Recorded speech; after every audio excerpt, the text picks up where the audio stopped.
ہمارے پاس تو 25 سال کی عمر میں 40 سال کی عورت سے شادی ہوئی ہے. محمد رسول اللہ کا یہ آدرش لوگ بھول گئے ہیں کہ ایک 25 سال کا جوان جو ہے 40 سال کی عورت سے شادی کرتا ہے. ودواؤں کی کیا صورت حال ہے یہ آدرش ہم بھی جانتے ہیں. ہمارے سماج میں ودواؤں کا کیا انجام ہوتا ہے یہ ہم بھی جانتے ہیں.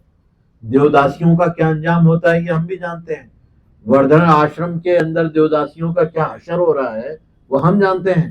یہ تو محمد رسول اللہ کا آدرش تھا کہ ایک ودوا کو جو ہے آپ نے جو ہے نکاح میں قبول کیا 25 سال کی عمر میں.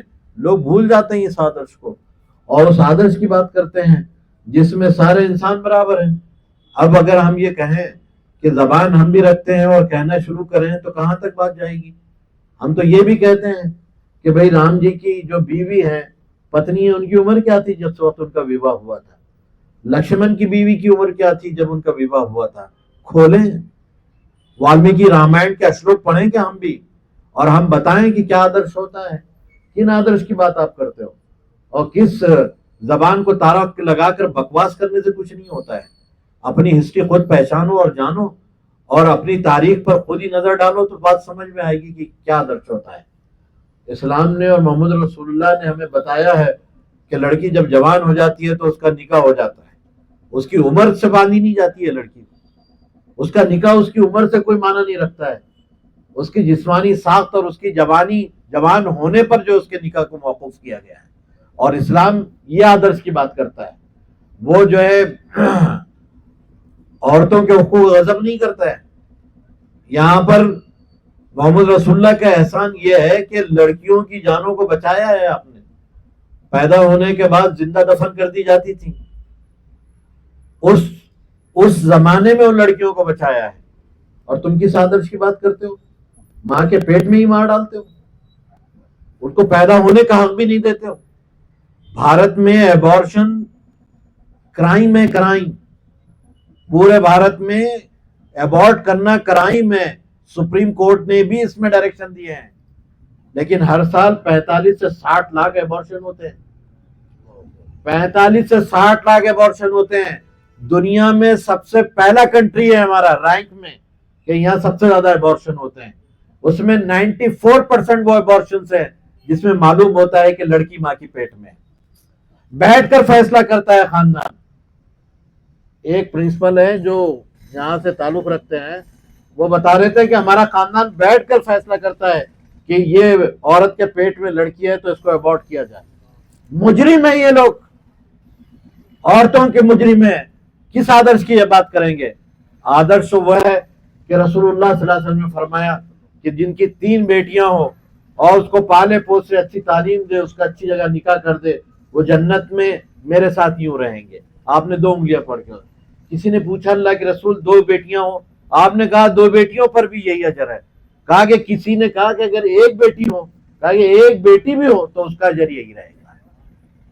بیٹیوں کا ریسپیکٹ کرنا ہے. آپ کو معلوم ہے سچر کمیٹی کے فائنڈنگز آئے. تھوڑا لمبا ہو رہا ہے لیکن میں اپنی بات پوری کرنا چاہتا ہوں. سچر کمیٹی کے فائنڈنگز آئے ہیں. اس میں مسلمان صرف 2 معاملوں میں آگے ہیں سچر کمیٹی کے معاملے میں. ایک معاملہ سچر کا یہ ہے کہ جیلوں میں لوگ ان کی آبادی سے زیادہ ہیں.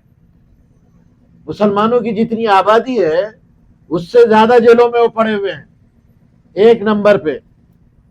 دوسرا, مسلمان جو ہے ماں کے پیٹ میں لڑکیوں کو مارتے نہیں ہیں. یہ سب سے زیادہ پرسنٹیج. یہ ہمارا وصف ہے, یہ آدرش ہے ہمارے کہ ماں کی پیٹ میں لڑکیوں کو مارتے نہیں ہیں. عورت پہ احسان کیا ہے اللہ کے رسول نے. یہ بتایا ہے کہ دیکھو یہ بیٹی ہو جائے تو چہرے پہ کلونس نہیں آنا چاہیے, ناخوشگواری نہیں آنا چاہیے. خوش بختی کی علامت ہے بیٹی کی پیدائش. جب بیٹی ہو تو جنت میں جانے کا ذریعہ بن جاتی ہے اور جب بیوی کے روپ میں آئے تو کہا دنیا کی سب سے بڑی دولت تمہارے حوالے ہے. دنیا کی سب سے متاع کہا ہے ایک اچھی عورت کو. اور جب عمر ہو جائے ماں کے روپ میں آ جائے تو کہا اس کے پیروں کے نیچے جنت ہے. تمہاری بخشش نہیں ہو سکتی اس کی جو ہے خدمت کیے بغیر. عورت کو یہ مقام دیا ہے. فائنینشیل اسٹیٹس کی بات کرتے ہو, صرف 1 مرتبہ دے کر ڈولی میں بٹھا کر ڈولے میں ہی رہنے کا انتظار کرتے ہو. یہ آدرش ہیں. یہ آدرش ہیں کہ باپ کی دولت میں